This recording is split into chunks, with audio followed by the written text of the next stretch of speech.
तो बॉबी देओल अनुराग कश्यप की नई फिल्म बंदर थिएटर्स में रिलीज हो चुकी है। तो फाइनली 2 दिन लगातार आंखें फोड़ मूवी देखने के बाद एक ऐसी फिल्म देखने को मिली जो कि अपने कैरेक्टर्स के बारे में केयर करती है, ऑडियंसेस को फॉर ग्रांटेड नहीं ले रखा, स्पून फीडिंग में भरोसा नहीं रखती। बहुत कुछ है इस फिल्म के बारे में बात करने के लिए, सबके ऊपर डिस्कस करेंगे बिना स्पॉइलर के।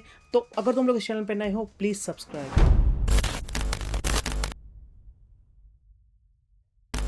मूवी के प्लॉट की बात करें तो हम फोकस करते हैं बॉबी देओल के कैरेक्टर को, जिसका नाम समर होता है और वो पुराना बहुत फेमस सिंगर होता है जिसका एक गाना चल गया होता है, उसी को रिपीट गा गा के अपना आजकल का खर्चा चलाता है। एक दिन उसके घर पे पुलिस आती है और उसको उठा के ले जाती है। उसके ऊपर के चार्जेस लगे हुए हैं। अब वो किसने लगाए, क्यों लगाए, और अब ये लगने के बाद उसके साथ क्या क्या हो रहा है, इंडियन जस्टिस सिस्टम में वो कैसे फंस जाता है, जेल में उसके साथ क्या क्या होता है, इसी को बहुत ही कॉम्प्रिहेंसिव वे में दिखाती है। इसके अंदर जितनी भी चीजें दिखाई हैं उसको इतने अच्छे से क्राफ्ट किया गया है, चीजों को डिजाइन किया गया है कि जब मूवी देखने बैठोगे तब तो तुम्हें मजा आएगा ही, उसके बाद जब घर जाते हुए तुम इसके बारे में सोचोगे तो इसके नए नए मीनिंग्स तुम्हें निकल के आएंगे।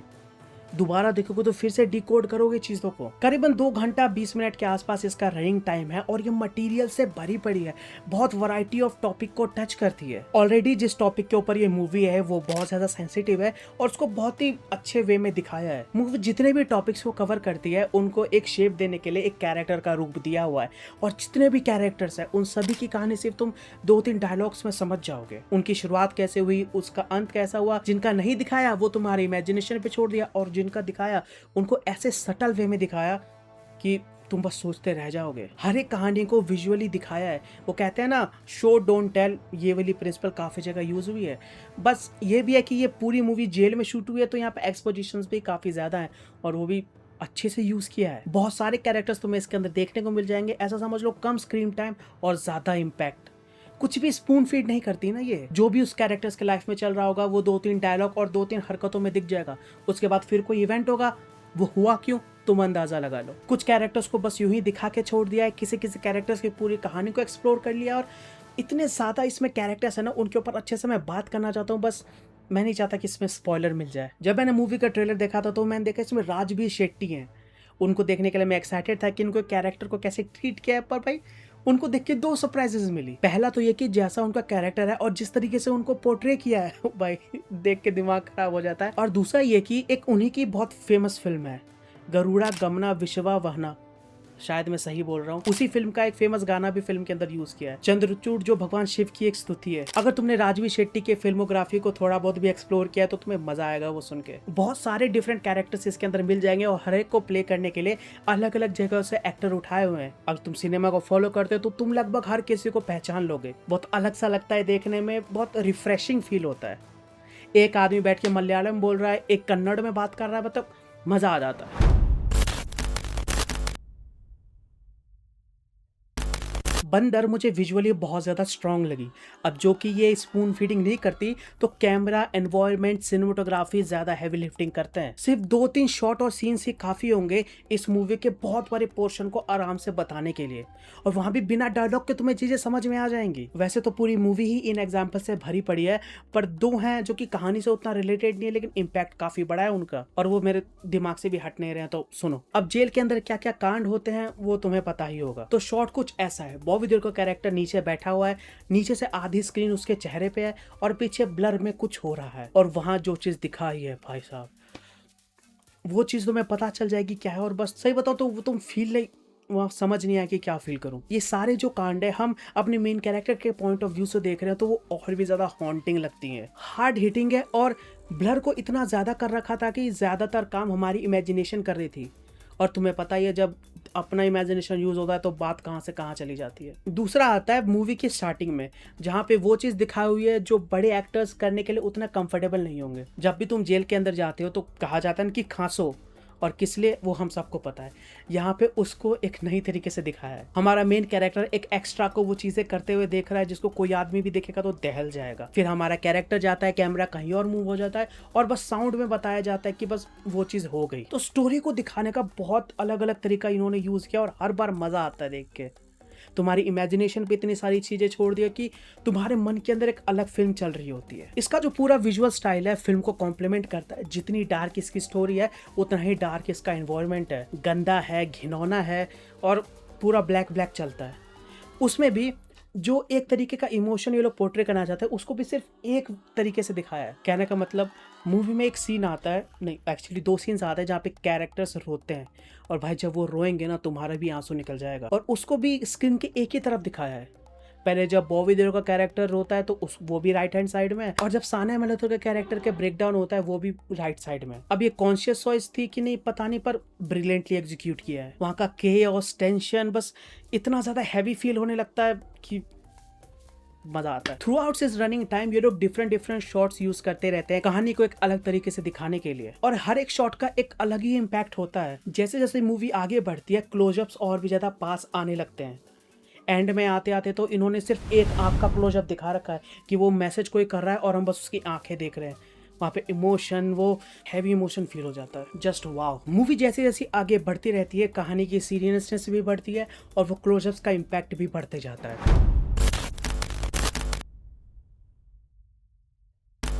अच्छे कैरेक्टर्स, उनका इतना बढ़िया पोर्ट्रे, विजुअल, इसकी लैंग्वेज, इसका सारा क्रेडिट जाता है इसके स्क्रीन प्ले को और ऑफ कोर्स मूवी के डायरेक्टर अनुराग कश्यप को। मूवी की शुरुआत होने के बाद जब ये अपने कैरेक्टर को एस्टैब्लिश कर लेती है उसके बाद जैसे इसकी कहानी फ्लो होती है टाइम कब खत्म हो जाएगा पता नहीं चलेगा। यही पिछली 2 मूवीज उठा के देख लो, जब इंटरवल आने का मैं इंतजार कर रहा था कि बस आ जाए भाई, खत्म हो जाए, बस रुक जाए फिल्म, पर यहाँ पे कब मूवी स्टार्ट हुई, कब इंटरवल आ गया, इंटरवल के बाद भी मूवी कब खत्म हो गई पता नहीं चलता। मेन कैरेक्टर को इंट्रोड्यूस करने के बाद ये हमें थोड़ा सा मिस्ट्री का एलिमेंट फेंक के मारते हैं। 2 तरीके से मैं इससे इम्प्रेस हुआ। पहला तो ये जैसे ये बॉबी देओल की कैरेक्टर की आगे की कहानी दिखाते हैं, और दूसरा जैसे इन्होंने थोड़े बहुत मिस्ट्री के एलिमेंट्स हमें दे दिए और फिर मूवी में आगे आगे उसको एक्सप्लोर करते रहते हैं। इससे मैं 2 वजह से फिल्म देखना चाह रहा था।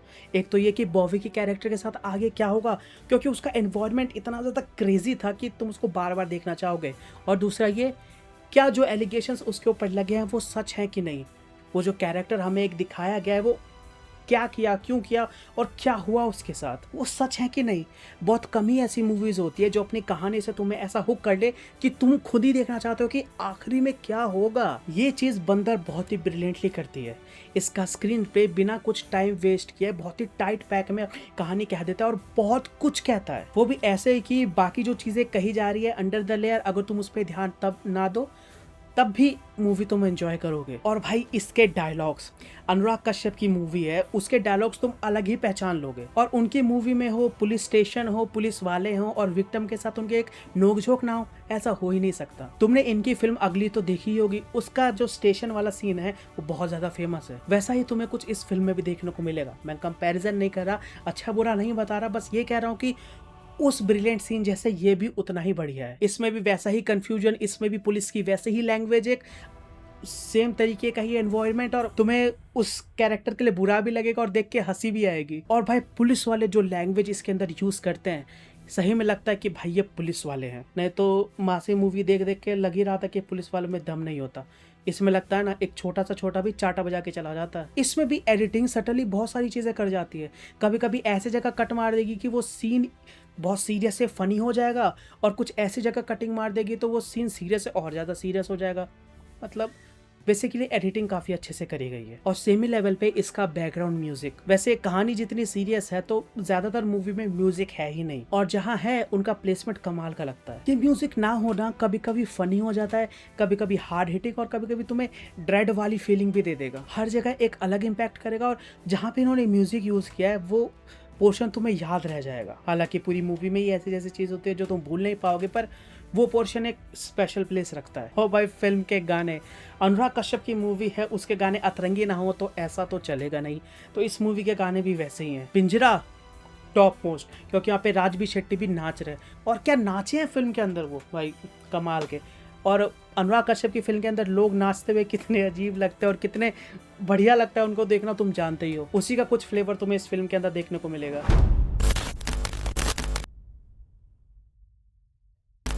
इन सब के अलावा जो मूवी में सबकी परफॉर्मेंसेस थी भाई, भले ही कोई कैरेक्टर थोड़े समय के लिए आया है, स्क्रीन टाइम कम है, लेकिन इम्पैक्ट गजब, राइटिंग और एक्टिंग के वजह से। सभी की एक्टिंग, स्पेशली बॉबी देओल का जो कैरेक्टर है